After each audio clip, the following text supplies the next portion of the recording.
almost 18 years to the day, 18 years ago when he first came. And when he came, you know, I think it would be safe to say, and I don't think I'd be offending anybody by saying he came at a time when we were kind of in an era of crisis. You know, it was MTL and it was the last days of MTL really. And Rick came on board and he really helped to really salvage the organization and put it together. I was sitting on that interview board when Rick first came in, and I was one of the guys that reviewed his resume and his application, and it really, I must say, it really intrigued me when I read that. And I was thinking about it today, and I was thinking about what was it that that made me, you know, really think that this guy could really be an asset to our organization. Rick was born, for all of you who don't know, Rick was born on the East Coast in Newport. So I'm not even going to say when, Rick, but a few years before I was. He went to high school in Arlington, Virginia. He was a Duke graduate, and when he came to us, he listed his skills as IBM typewriter and word starter. Rick had a very, very, very distinguished career in the U.S. Navy, as you all know, from the color of our buildings and other things that you might know in the preventative maintenance program. A lot of it looks like the U.S. Navy.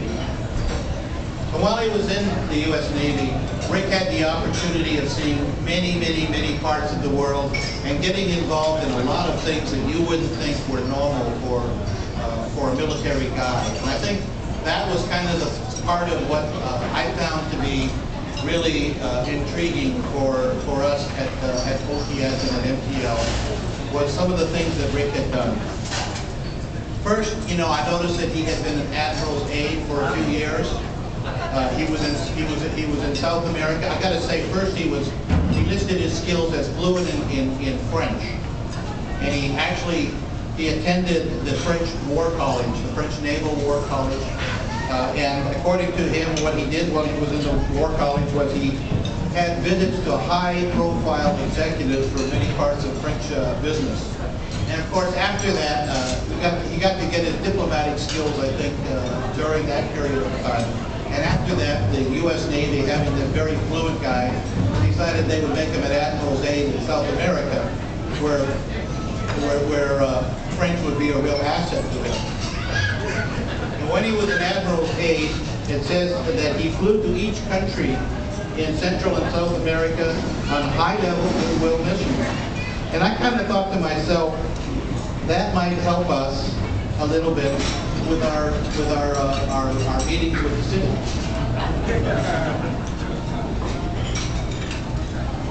He continued his career. He had a lot of varied things. And the other one that got my attention was that he acted for 2 years. He acted as a city manager.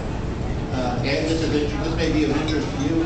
He was a city manager for a large naval base in Japan for a couple of years. And he listed his accomplishments there, and I'm not making this stuff up, but he listed his accomplishments of he improved the food and beverage management menus, and I thought he could do the same for us at OPS. And sure enough, he introduced us to the bento man. I make a little bit of fun of Rick, but really, it has been a pleasure, and Rick has really provided us with a lot of very, very good things. He turned the maintenance department from one that was experiencing a lot of road calls and a lot of problems and a lot of issues, and has made it really into an organization where that becomes the